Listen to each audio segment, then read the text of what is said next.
Good. All right. Thanks, Sam.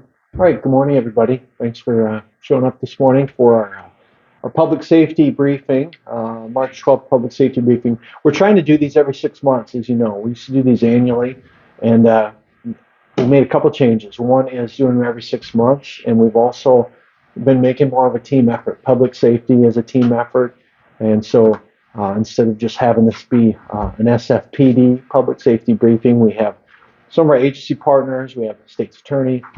We have Minnehaha County here with us today.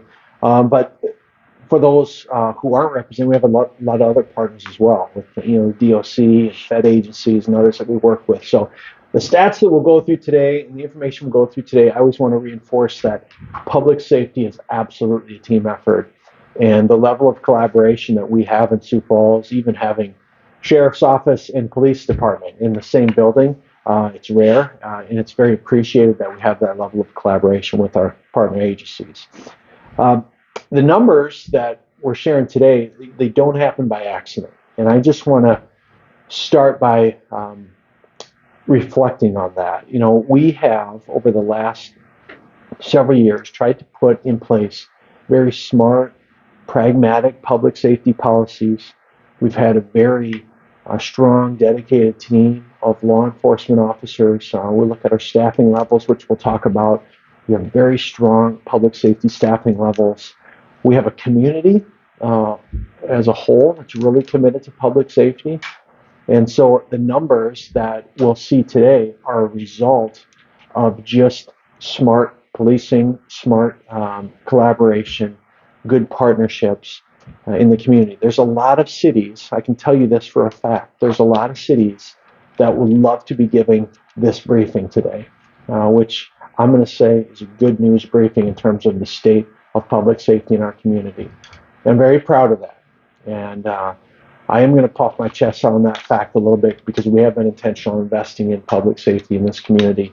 And the community has also been very supportive of public safety. So a two-way street, and it's been very appreciated.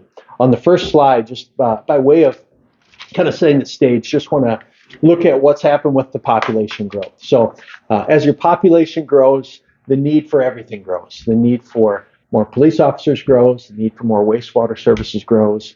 And so I like to use the stat. I took office in 2018. Since 2018, we've grown by an Aberdeen in Sioux Falls. So that means a lot more people here. But it also means we will have more crime.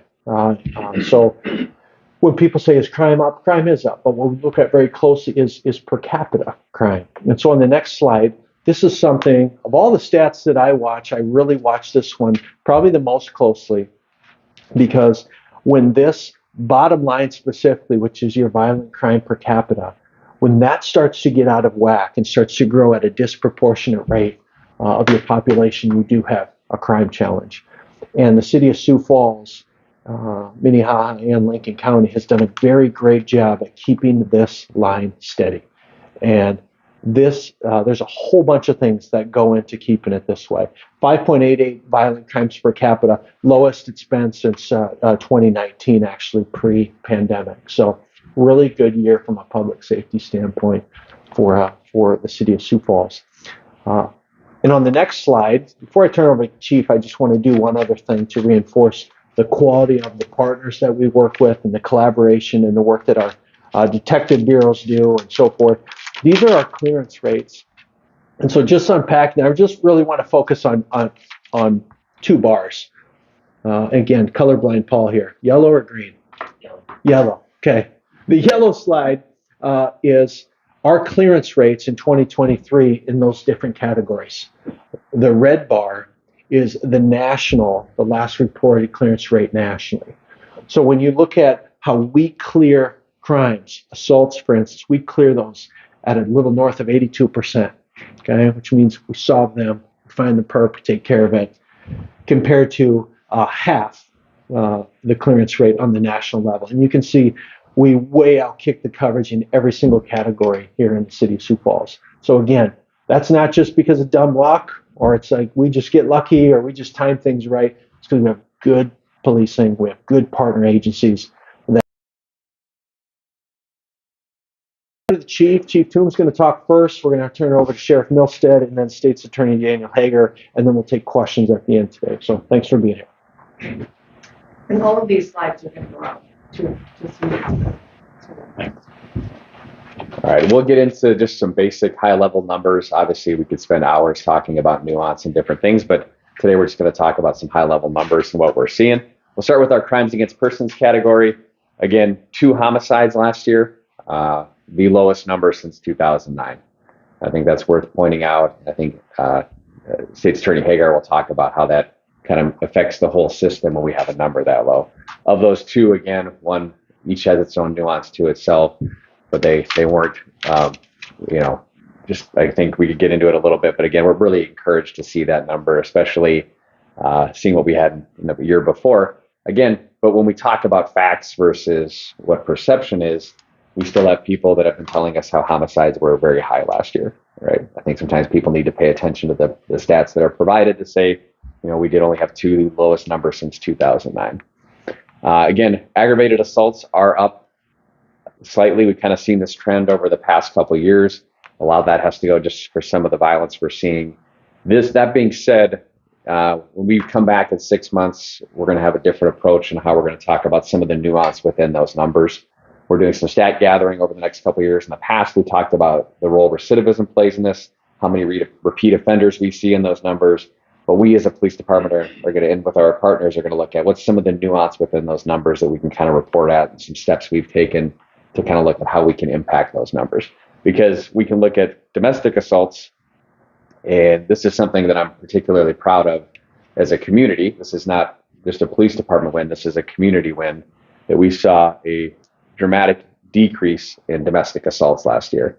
We can look at a lot of different factors about how we've done a good public education, how our NGOs, the different shelters that are out there, have done great work in supporting victims. We've made it easier for victims to come forward, receive support, get out of the cycle of violence that they're in. And that's a community win and something that we all can share, but also that we have to kind of keep our foot on the gas to make sure we keep momentum with that. Down to what you see and how you impact your friends and loved ones around you and how you support them when they need it. Because I think this is something we've done a good job at talking about the stigma, erasing it, and confronting it head on. And I think that's the results we see today on that caption. Rape numbers down dramatically since 2021. Again, encouraging number we like to see. Robberies down as well. I think we talked last year how robberies were up. Well, we saw that trend kind of correct itself and begin to go down again this year. And then we'll dig into property crimes a little bit. I'll let the slide speak for itself for a second, and then you can kind of just take a look at it. There's a reason we talk about it all the time. There's a reason we bring attention to it. Again, from 346 in 2014 to 1,602 last year. We talked about it ad nauseum last year, yet we still managed to set a record high for stolen vehicles. We partnered with the City Council to launch a public education campaign for the past couple of months. We'll continue to repeat the message. We'll continue to push stuff out. Of these vehicles, over 80% have the keys left in them and they're unlocked. It's just something that we can impact very easily. Our hope is that a year from now, I'm sitting here and reporting to you about how for the first time in a decade, our stolen vehicles have gone down. I don't want to look foolish, so please, community, help us out with that and lock your cars, take your keys out, do the steps that you can take to make sure we lower this together as a community. Larcenies are up. Again, we've seen a trend, not as much as from 21 to 22. Something we look at pretty hard as well, as far as what are some of the drivers of these, what are some of the repeat. We're seeing more and more fraud. We're seeing more and more technology used to manipulate and swindle people. And that's something that we want to look at on how we do a public education piece. I'm just going to say, I think the next one is, I think, did we have a fraud slide? I can't remember. Okay. Oh yeah, coming up. Okay, we'll get into that a little bit too. Burglaries are down. Again, I think we saw a lot of commercial burglaries in the previous couple of years. A lot of those were tied around stores that sold vape products or vape merchandise. You've seen some correction within those industries as far as their security and how they lock up their goods. And that, I think, is translated directly into our commercial burglaries going down, which has impacted those numbers. Vandalism up slightly. this number can kind of ebb and flow depending on what we're seeing at different times of year in weather. And then fraud. This is what I want to highlight because I read heartbreaking reports of people, especially who aren't as technologically savvy, being swindled out of their savings, swindled out of their accounts because they're trusting and they inherently believe in the good of people, and that is used to their detriment. Has impacted many people throughout our community. There's been numerous stories of people have lost tens of thousands of dollars by trusting somebody who reaches out to them. From my position, I'd love to have everybody hear me and say, hey, if somebody contacts you on the phone, the internet, or by email, that's probably not legitimate. We need to ask questions. We need to dig deeper. But I'm kind of charging the community today to talk to your family and loved ones about safety in this regard and giving personal information, sending people money. I'm just going to say it right now. If somebody is asking you to send money via gift card, it's a scam. If the law enforcement is calling you to threaten you, usually they'd like to use the U.S. Marshal Service, that if you don't pay this, this is going to happen. It's a scam. When in doubt, don't do it. Call somebody you trust or call us. We'd be happy to take that call and steer you in the right direction before either somebody you know or somebody you love gets taken advantage of. Because again, it can be very impactful in people's lives, and we see these fraud numbers push that up, and that's where we're seeing that increase. Into narcotics seized. Again, we'll talk a little bit about methamphetamine. Methamphetamine's always been here. It'll always be here. The sheriff will talk a little bit about where drugs come from and how that impacts us. Marijuana, again, while we have had some differences in law, it continues to go down. It's not a central focus of our enforcement. We'll talk about the fentanyl issues. And again, you can look at the heroin. I get this question a lot about heroin within our community. Heroin comes and goes. That opioid comes, and it's a different type of dynamic. We talk to officers on the East Coast. They see heroin all the time. We rarely see heroin. But we do, we know it's in our community. What we're concerned about is fentanyl. And last year, we seized a record amount of fentanyl. It's more and more prevalent. It's more available. The price has plummeted. That's a good indicator of how much the supply is. It's a market economy when it comes to this. When the price goes down, that means supply is plentiful. And supply is plentiful. We can seize record amounts. It'll still be in our community. And I want you to talk to your young people in particular about what the effects of fentanyl are and how that translates. Because you'll see in our next slide, overdoses. Last year, I was up here telling you how proud I was and how happy I was to see this number go down. Where the rest of the country was seeing increases in overdose, we saw decreases. Well, that went the other direction this year, where we are back trending in the wrong direction. However, our deaths went down. We saw less deaths from overdose. That by no means should give us a sense of comfort, because there's still 16 people who aren't here who should be, based off some of the fentanyl issues that we're seeing. So again, message to our young people, a lot of that has to do with Narcan availability, better public awareness. But again, Narcan may save you once. It won't save you. It won't always be there when you need it. There's a bigger underlying issue we have to address when it comes to that. And then a couple noteworthy topics that I wanted to discuss. In 2023, we combined a couple other units, our NCU unit and our SCU unit, into violent crime unit. We saw the trends that were emerging. We saw the habitual offenders that we were dealing with, many people impacting our numbers disproportionately. And we said, well, we don't really want to stand by and watch that happen. So we formed the Violent Crime Unit, which is a group of detectives within our agency to go out proactively look at the people who are causing issues and violent crime in our community. Happy to report in their 2023, this is just a surface level, 13 joint federal operations we had in our community with over 50 firearms seized and 89 felony arrests. Partnering with the state's attorney and the U.S. attorney to identify these individuals who are causing harm to our community and make sure that they receive the attention they need and that the prosecution's there, the cases are strong, and we can impact this number. So again, excited for what they have in the future too, as we continue this effort along with our federal partners, Minnehaha County Sheriff's Office and the Warrant Task Force, DOC's effort with their parole absconder unit. We're all working together towards the common good, which is to take care of that. And then again, the alarming trend we saw last year, and this is the dramatic rise in suicide cases within our community. While it's not a law enforcement crime issue, it is an issue that we respond to, that impacts us, that we deal with, and we have to draw light to it because we're the ones that are the holders of these numbers and understand this impact to our community. 38 last year, dramatic increase from 22 the year before.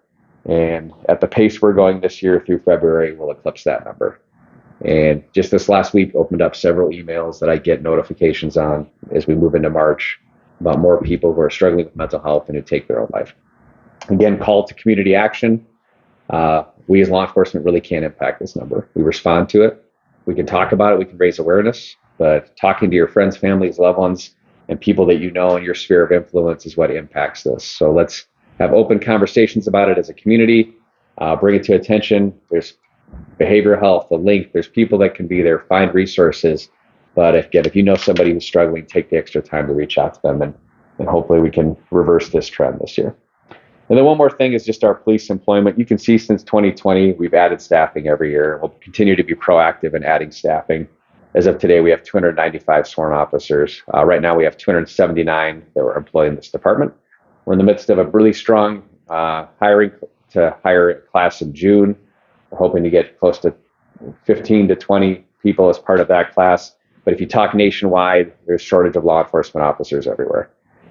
We want to highlight what a great community Sioux Falls is, what a great place it is to be in law enforcement, but speak directly to the workforce to say that, hey, if you're looking for a career, because right now there's a diminished interest in this field, but if you're looking for a career that makes an impact to your community, a place you can serve, this is it. We're doing better than some of our agencies our size throughout the country, but again, we want to see what it would be like to get fully staffed and to have those. And we need people who are willing to take up and step up to the challenge to do the hard job. There's a couple of professions right now which I'd like to highlight. Law enforcement's one and teaching's one. And I could tell by talking to young people, a lot of young people and even parents are like, I don't want my kid getting into that. That's too hard. Well, if people don't step up to these hard jobs, then where are we going to be as a community and as a country? People have to feel that call. They have to step up and do that. If we look throughout history, our country and our part of the country in particular is full of people who are willing to step up and do hard jobs. And now's the time as a country we kind of need to look and say, where would we be without law enforcement? Where would we be without teachers? And really to communicate that to our young people that these jobs matter, they make an impact, and something that we can all work collectively as a society, because again, we need to fill these jobs, and that's what impacts our community. So with that, I'll turn it over to the Sheriff, Sheriff Milstead. Good morning, Mike Milstead, Sheriff of Minnehaha County. Mayor Tenaiken and Chief Toon both talked about the value of our partnerships, working together side by side. If you went upstairs in our detective bureau, investigations section, you wouldn't know who's a deputy sheriff versus a city police officer versus a DCI agent. They're working between the desks, working the same criminals, working the same cases. When something happens serious in Del Rapids, I have the immediate assistance of DCI and Sioux Falls PD at our side. When something happens in Sioux Falls and they need help, Sioux Falls PD calls on us and the DCI, and we work together in that partnership. And there's tremendous value in that. So I appreciate that. I do have the unfortunate, position to talk a little bit about bad news. The chief talked about the fentanyl that we're seeing, and I want to take more of a national perspective of what we're seeing within fentanyl, and in particular the drug market in the U.S. I sit on the Midwest HIDTA Executive Board. HIDTA is a high-intensity drug trafficking area that represents 6 states in the Midwest under the Office of National Drug Control Policy, which is within the White House. I sit on that executive board. I asked for our director to pull up just so I could remind you of where these drugs are coming from, in particular fentanyl. But I don't want to not include methamphetamine, because the methamphetamine is coming through the same route and the same organizations into the same streets of Sioux Falls. This is the route that it happens. There's 2 main cartels in Mexico, the Jalisco and the Sinaloa cartels, are receiving shipments from the Chinese government. Actually, they're Chinese pharmaceutical companies that are the source of the precursors and the fentanyl that are flowing in to our country through our southwest border in particular. In fiscal year 2023, CBP, or Customs and Border Patrol, seized 26,700 pounds on the southwest border of fentanyl, and that represents over 6 million potential lethal doses of fentanyl. In addition to CBP's seizure, the same time frame, DEA seized 79 million fentanyl-laced counterfeit pills and 12,000 pounds of fentanyl powder, enough to lethal doses over 379 million. And again, like I said, that's just the fentanyl, not counting the fact that our methamphetamine is taking the same route. I can assure you, as chairman of the National Sheriff's Drug Enforcement Committee, representing over 3,000 sheriffs in America, I can tell you what the sheriffs in America are telling me, and that is that if we are unable to secure our southwest border, we will continue to see this unprecedented flow of illegal drugs into the U.S. This border security is critical. It has made every sheriff in America a border sheriff, every city in our community, in our country, a border city, and we're all feeling the impact. So if we can't stop the flow coming across our southwest border, we will always have the supply of fentanyl in the U.S. Please understand that when you look at our local overdose numbers, we're seeing more and more fentanyl addicts. So instead of someone who you hear that they experimented with a drug, they took a fentanyl pill, they thought it was Adderall or another or M30 Oxycontin. We have addicts now that are using up to 20 or 30 pills a day of fentanyl. They're addicted to fentanyl. The reason the cartels take fentanyl as much better than heroin is because they don't have to know anybody that has poppy fields in Afghanistan or southern Mexico. It's simply chemically produced in China and delivered to them. They stamp it oftentimes in a counterfeit pills to look like our prescription medication. And then it's brought across our southwest border through a number of ways, oftentimes backpacked by people that are, we'll call them, that they get away. Those are the ones that sometimes over 1,000 a day that they're able to see through technology on the southwest border of people making it across without being apprehended, not to count the other ones that are coming through that are apprehended at the border and entering the country. So I think the number is about 8 million over the last 8 million over the last 3 years. So yeah, kind of why I don't get invited to the Optimist Club very often. But it's critical. It's impacting South Dakota. The fingers of this reach of both these cartels reach into our own communities. At least their products are coming into our community. That's where it's coming from. And so it continues to be a concern. I will tell you, and I've said this before, if you know anyone, if your viewers and listeners know anyone who is struggling with addiction, in particular, experimenting with any of these pills, get them help. They need help because some of these simply one pill can kill, as the DEA's project is underway to try to let people realize that you're one pill away from death with the pills that are on the market today. If you didn't get that prescription pill from a pharmacist in your own community, it's likely a counterfeit pill, and it likely has a lethal dose in it. 6 out of 10 of the fentanyl pills, counterfeit pills that DEA has seized, are potential lethal doses. And so it's a warning to the people in our community that these pills are here, they're on our streets, they're readily available, they're inexpensive, and they're deadly. And so next, we want to move a little bit to talk about, if you look across the street, the Minnehaha County Jail and the projects that we've had in my career, both building the 400-bed jail and then a $40 million addition. I have Chief Deputy Jeff Gromer here. He's going to speak a little bit about the impact that crime has had in not only our public safety side, but also what's going on within our correctional facilities that the county operates and you as taxpayers paid for. So Chief Deputy Jeff Gromer. Good morning. As the sheriff said, I'm Jeff Gromer, the Chief Deputy with the Sheriff's Office. I get to talk about stuff that's a little bit more positive than what the Sheriff just covered. First off, I'll just run you through a few stats. Mostly the aggravated assault domestics in the county, you can see they're down slightly year over year.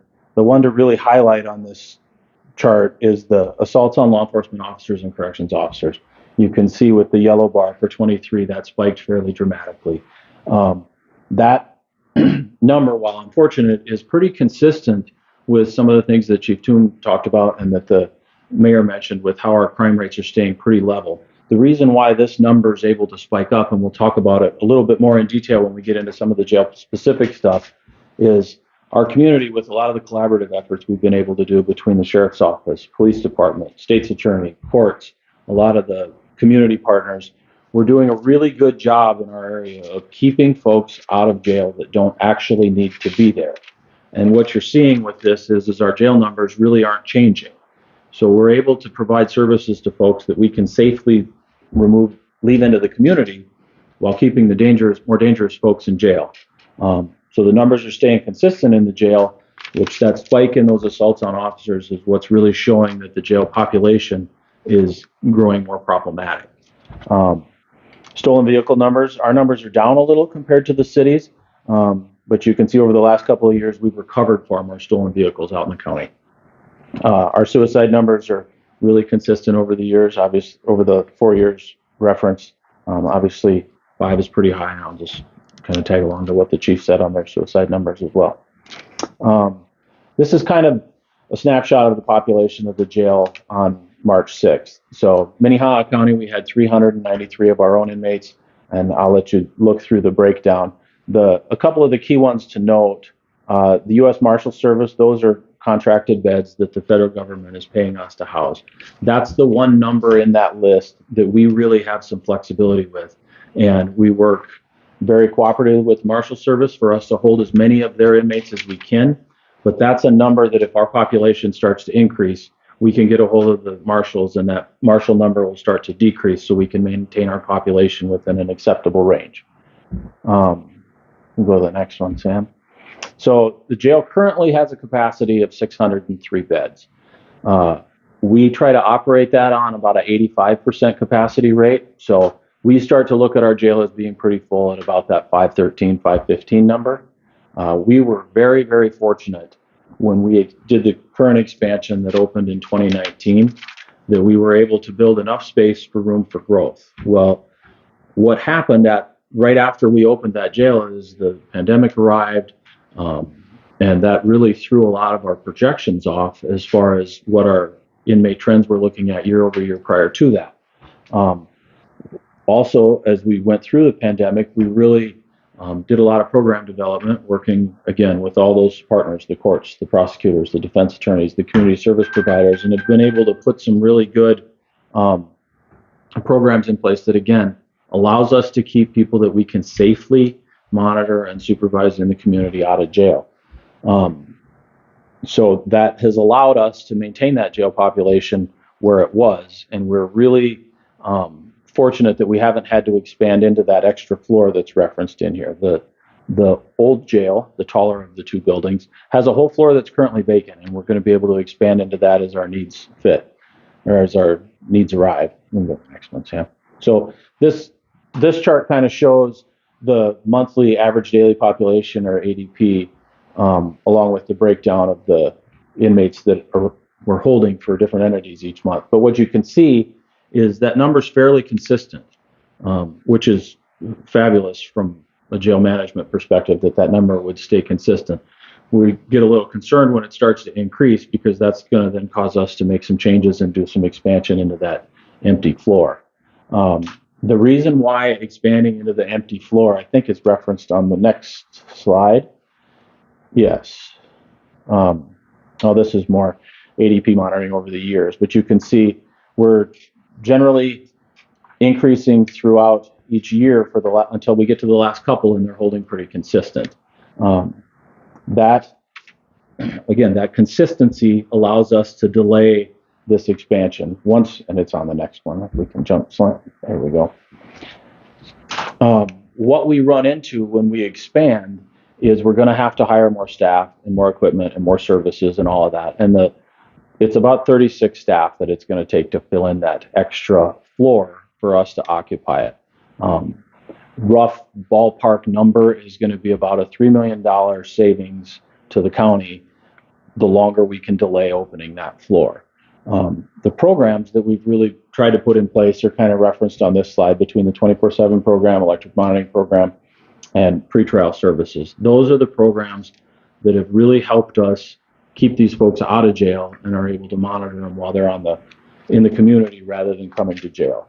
The key thing with the program development we've done is everybody involved has really focused on the same things. Can we keep these people out of jail and allow them to remain in the community safely? And when we run into that safely question, that's where they are going to then end up in jail. And that's why we see more problematic folks in the jail that we're dealing with. The population in the jail is becoming a little bit more violent, a little bit harder to manage. That's where that assault number comes up. But on the corresponding side of it, we're able to monitor and supervise far more people out in the community than we were just a few years ago. The one to really highlight here, I think most people are somewhat familiar with what the 24/7 program does, but the pretrial service program is relatively new. And that program has helped the courts a lot because they prepare what's called this public safety assessment, or this PSA, which is information that's provided to the judges so the judges can make a more informed decision on the inmate's initial appearance, which then the court can, the more information they have to formulate into that decision, the better they can do in managing this population, as whether or not they can safely remove them, whether or not the defendant or the participant can respond to some of the services and hopefully stay out of jail altogether. But those programs have been really beneficial and are really helping us to control that population to the extent we can. We will eventually have to move into that additional floor, but the warden and I mean, we monitor this daily population obviously daily, but the real keys are these monthly and quarterly numbers where we're looking at what that growth is as to when we have to start hiring staff, because we'll end up with about a year to 18-month lag time on getting these opened. It'll take us at least 2 years to get it fully opened with the time frame to hire all the staff and train all the staff. So we watch that number closely.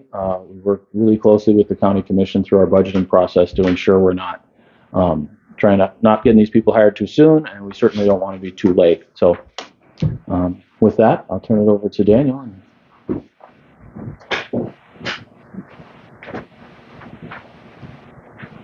Good morning. Daniel Hager, Minnehaha County State's Attorney. Just wanted to talk a little bit about the two homicides that we had last year. Looking at homicide, saying, okay, that's murder and manslaughter in Minnehaha County. That's a good number, right? We always want to see that low. Unfortunately, we would love to see that be at a zero, right? Because when you talk about two people who were either murdered or killed through manslaughter, those individuals, that leaves a hole in our community, right? In their families, with their friends. And so those are tragedies. Encouraging things, even amongst that tragedy, we have good law enforcement, right? We have lead detectives, we have first responders, we have sheriff's deputies who show up in those horrible moments of life, and they investigate those crimes very well. And they give my office what we need to get convictions to make sure that justice is done for those victims. We've got great healthcare in our community. That's something that we can be proud of, right? We have individuals who are harmed by others, and the healthcare that they are provided keeps them alive. So that's where, as a community, we can be proud of two. We can strive for zero. I would love nothing more than to stand up here next year and have the chief and the mayor and the sheriff talk about how we didn't have any homicide.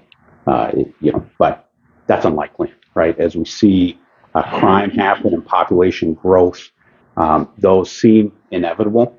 But the practical side of having a year where you only have two, what that means is you have law enforcement detectives, law enforcement officers, where their time can be spent working other cases. You have deputies who aren't needing to work these very time-consuming and resource-consuming cases.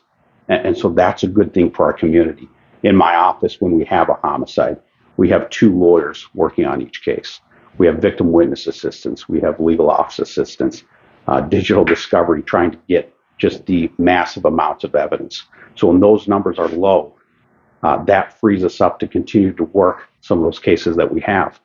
When we have moments of reprieve, like last year, it allows us to work the cases that we have. And so you will see resolutions in homicide cases that we have pending. And that's a good thing. State v. Castlemore, we were able to reach a plea agreement in that case, right? That was a homicide case that was going to trial. We were able to work that. We've reached a plea agreement. Sentencing is going to probably happen later this month. Along those lines, I want to talk about why you see pleas to manslaughter in murder cases. Under South Dakota law, if you are charged with murder, the very severe will have death penalty as the maximum punishment. The other murder cases will also, tragedies and very severe. If they're not death penalty eligible, each case has a mandatory punishment of life in prison. Right? So there's no incentive for a defendant to ever plead guilty to murder because they would get that minimum and also maximum punishment at the same time. So really the only landing spot in those cases is a plea to manslaughter. What that does is they admit to recklessly killing a human being, and there are obviously very different facts in each case, but what that allows a defendant to come in is it allows them to come into court, accept responsibility, and then the punishment is not mandatory life. It can be up to life. So the victim, the prosecutor, law enforcement experts can come in and say, Judge, this is why this is an appropriate punishment. But they're not, it's not set in stone, right? So that defendant can say, Judge, this is why I shouldn't serve life in prison. So in those cases where a murder is charged and you see a prosecutor accept or offer a plea to manslaughter, it's really because that is the only landing spot for those cases, absent trial. But again, if you have a trial in a murder case, and it's a conviction, everyone knows what that sentence will be. It will be life in prison because there is no discretion under the law. So I hope that our community feels some sense of pride and that those numbers are going down. Again, when you have two, right, those are two individuals that were killed, right? And that's a tragedy. But just know that in those moments, we've got good law enforcement. We have community leaders who are committed to law enforcement.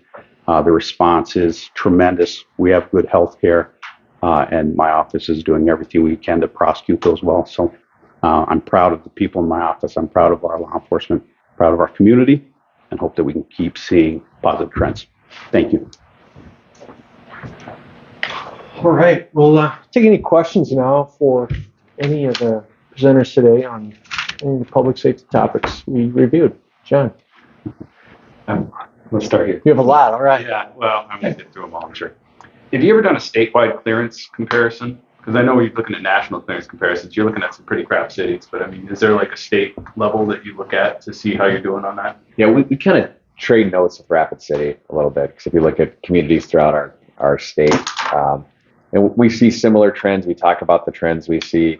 I guess we haven't really stacked up clearance rates from us to Rapid, but that's something that the next time I talk to Chief Hedrick, we would put that together and kind of do that by comparison. That's a good question. Does that mean like there's only two cities that actually do a clearance rate, or I mean, is there a statewide I think number? Yeah. I think each agency will kind of look at it, but I think it's kind of like you look at the varying size of communities within our state, and Rapid with I think close to 70,000 is probably the closest population-wise, because you can look at, especially if you start throwing per capita in. Well, there was a year that Scotland, South Dakota was the per capita murder capital, right? You know what I mean? Like, so you kind of try to get apples to apples as much as you can, and kind of look at different things and just kind of reference that. So. Can I quick piggyback off that? Okay, so you're talking about statewide. What about similarly sized cities? Do you compare? So there's a little bit of nuance too, because we try to look at Des Moines, we try to look at what Omaha is experiencing, and even the laws from state to state are different. How they keep stats are different. Even some of the stats at our level, there's a reporting system, but we go through our stats manually, and the numbers we're providing you are not anything other than what we've gathered and kind of gone through to say, here's the factual number of what we see. And so state to state, it's different. Community to community is different. And even how they police or how they charge things are different. So you got to get into the nuance of it. And that's why for us, a good historical view is the best, because we know how we've been keeping track of things. We know how we've done it, and we kind of keep looking at our numbers on a year-to-year basis. But we have to kind of take a test to see what other communities are experiencing too. Mm-hmm. Homicide's an easy number to grab, right? Because it's pretty clear and defined no matter what state you're in, where you're at, when some of the nuances of other charges are different state to state. There you go. Just a couple of the tribes, reservations have lawsuits against the federal government arguing that they have not received law enforcement support they need. I don't know if you agree with that, their assessments or not. But are you seeing, is there any downstream effect from them not having enough law enforcement in their area to what we see here as well? You know, we can look at our community and see what we're experiencing. And I can tell you just from talking to our partners in law enforcement, because how the state system works is we talk to tribal law enforcement. I went to the academy with tribal law enforcement officers, and we kind of see what they're experiencing and just some of the challenges of being tribal law enforcement. So I'm not surprised to see that there's challenges. It's a very difficult job. And I think you can look at what we're experiencing in our community. We try to look at who's disproportionately represented in different crimes and how we are addressing the root causes of those issues. And it's very nuanced. It's very nuanced. But I would say there's people that commit crimes in our community that move to different locations throughout the country. There's people that commit crimes in other parts of the country that move to our location. There's some moving back and forth. But again, it'd be hard for me to put a finger on exactly what the effect would be. So I guess to clarify a little bit, that cartels versus sheriff Oh, are sure. using those areas Yeah. as sort of staging to get to other communities. I mean, is there lack of law enforcement having downstream effect? I'd say in Sioux Falls, as big as Sioux Falls is, that they have no problem coming to straight town.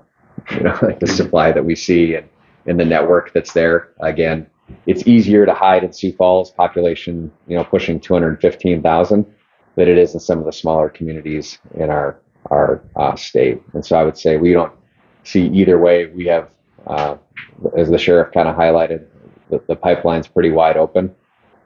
So it's nothing that really probably affects us on a day-to-day basis. Got another. Nobody's Yeah. I want to ask about the vehicle thefts. Cars were unlocked in 2014. I don't know what has gone on, but I'm just curious if you have any insight. I do. Is there a This is is- there a business? Is there a this is- illicit business in this? or what? This is Chief Toombs' theory that Yeah. I'll get into. I haven't backed it up with a scientific study, but just personally, how many of you had cars with keys? Like a physical key that went in the ignition and you turned it. And on that physical key was a key to your house, right? And to get out of the car, you had to turn the key and you had to get out. With fobs, like fobs are just left in cars. It's not required for me to bring my fob to the door. One thing is, I would say if your house key isn't on your fob, put it on your fob. But then again, as people have kind of learned that this market is out here, like the target-rich environment has produced more people seeking that target, knowing that there's fobs left in cars and cars are unlocked. And then you have a more population who's now learned that this trend is here and have kept capitalizing on that trend. So I always advocate for a couple things. When I had a car with the key, my 07 Tahoe, I never left the keys in it because it always came with me. A couple times I've left my fob in my newer car. My car is triggered to honk at me when I leave my key in there. That annoying thing, right? Some people turn off on their car. That's one defense mechanism. And again, I think the misconception is we maybe watched too many movies where we think these cars are moving into chop shops, getting sold on the secondary market. The primary market for these cars is committing other crimes with them, like to do other car hoppings to see if there's any valuables or stolen guns. We had one stolen the other day that was used to ram into a store in commission of a burglary. It's not, Fast and the Furious or Gone in 60 Seconds where we're moving cars around, right? It's any car, whether it's an 07 Liberty or a 2024 Tahoe, if the keys are in it, it's going to go for a ride. And again, that's where we see some of the trends. And I think, like to your point, I study the numbers too. Why now more than ever? Mm-hmm. I think we're just cycling out of the key ignition is you got to turn it off to get out of the car.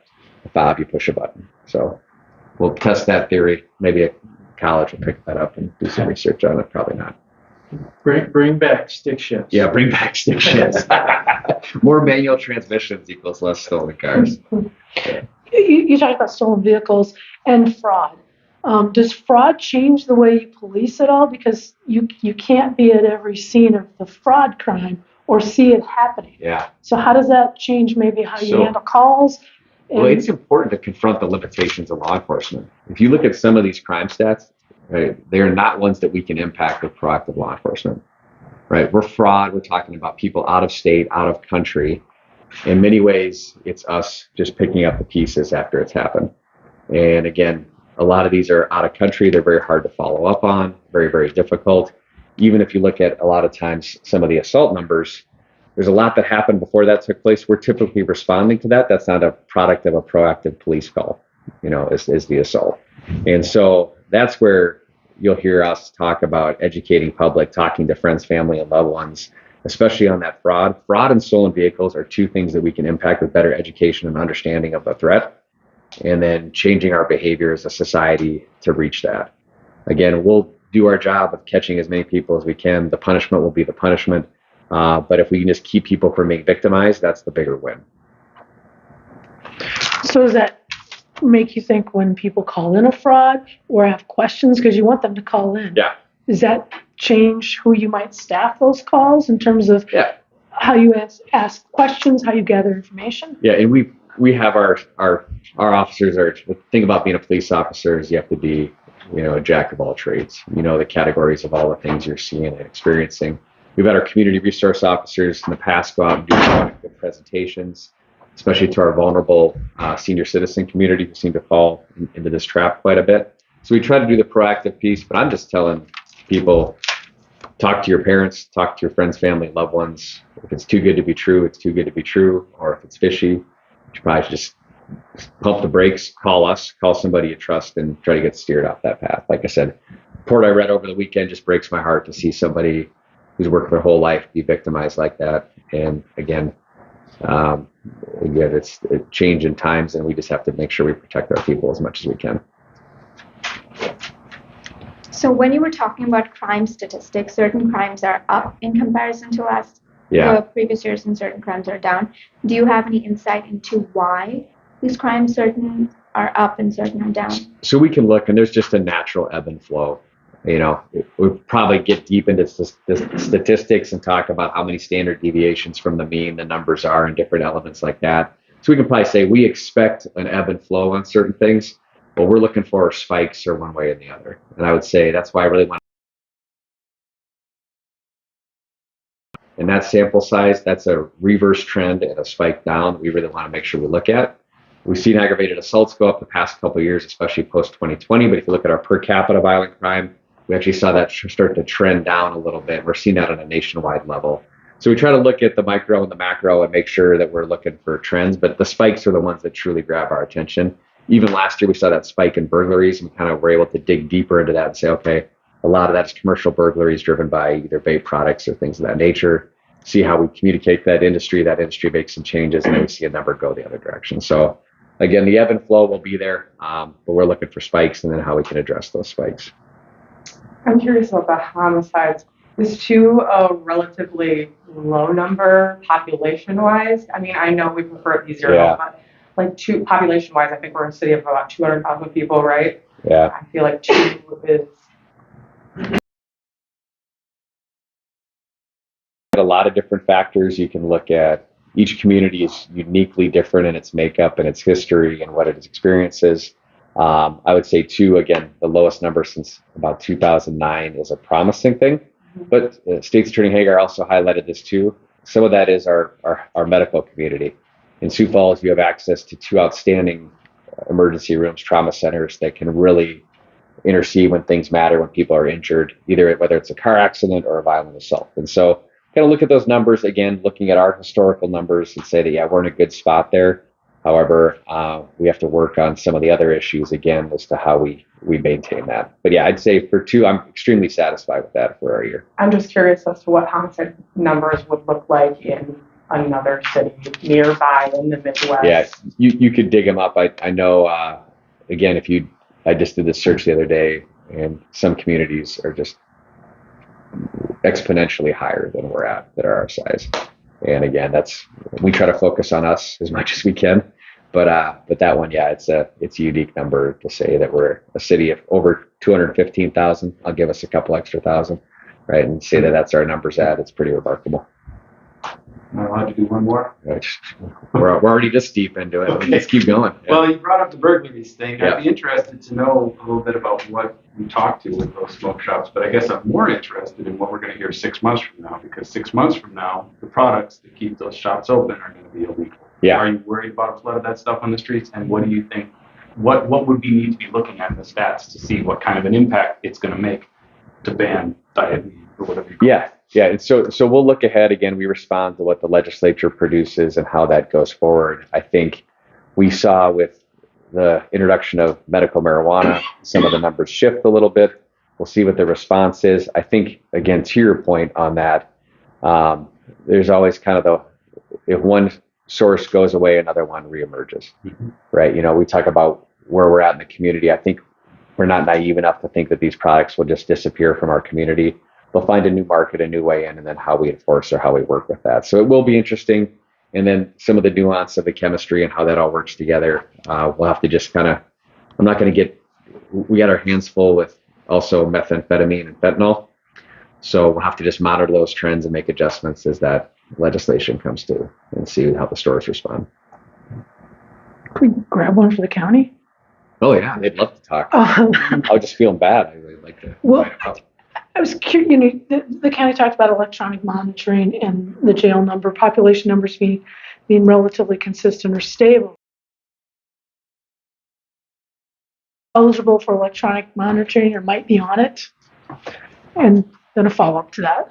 Sure. Mike Matson, warden in the Minnehaha County Jail. To answer your question, anybody could be eligible for electronic monitoring. It is the sentencing judge that authorizes them to do electronic monitoring. So whatever parameters they are looking at to make that determination. So it would be not necessarily, you talked about the violent folks increasing in the jail population. It wouldn't necessarily be someone who would be thought of as violent. Correct. Okay. And then the 3 million, I'm a little confused on that. Is there a timeline about how long you'd save 3 million before you go into the next floor? Because Chief Deputy Gromer was referring to the 36 staff members that we're going to have to hire when we occupy that space. And at the end of that project, that staffing cost is about $3 million. So the longer that we can delay needing to open and occupy that space, that is therefore saving the county that expense until we have to do it. So what happens if there's a sudden rapid increase and you guys don't have the staffing for it? We'll manage. We look at these numbers daily, weekly, monthly, quarterly, and everything that we've seen has been a similar trend. Our increase from 2022 to 2023 was 0.04%. We went from 516 in 2022 to 518 for an average daily population. So when we look at those projections, the projection study that was done highlights a 2.5% increase annually. We're well below that mark for last year, which is a good trend to have when we're trying not to move into an occupied space. Can you talk a little bit more about the inmates that are becoming increasingly violent, that population? Because we hear some of these crime areas are going down, yet, there's, yeah. Yeah, without question, our correctional staff are encountering more occasions where they're assaulted. I think the people that are in custody are there because the judge has decided it's not safe for them to be in the community. So when you congregate that amount of people with similar behaviors, then we're going to have an increase in violence in the jail. We do our best to try to prevent it. We try to be proactive, but ultimately we do react to a lot of things. Are you looking at that to see the particular nuances then of, what type of crimes they're committing? Basically what makes them more violent? That's a great question. I don't know. We're in the business of trying to manage people, and it's inherently difficult. Any other questions? All right. We'll wrap it up. Thanks for coming today. Sam, you got anything for the log? All right. We're good. Have a good day. Thanks.